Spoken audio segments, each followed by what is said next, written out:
नमस्कार. आपलं चॅनल नक्की सबस्क्राईब करा.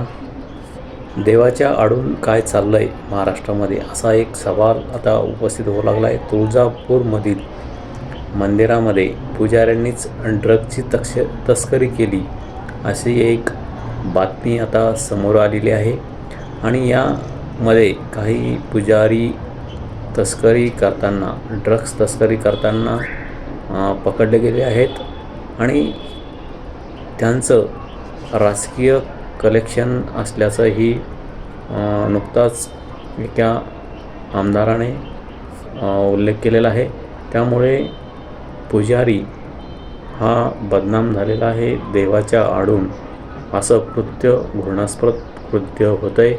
हे अत्यंत वाईट आहे. ज्या ठिकाणी भोळ्या जनतेची श्रद्धा आहे अशा मंदिरामध्ये जर असं घटना घडत असतील तर लोकांनी, भाविकांनी श्रद्धा कोणावर ठेवायची असा एक प्रश्न पडतो. तुळजापूरमधील जे पुजारी ड्रग्स प्रकरणात समोर आलेले आहे, हे अत्यंत घृणास्पद आणि धोकादायक अशी बाब आपल्याला म्हणावी लागेल.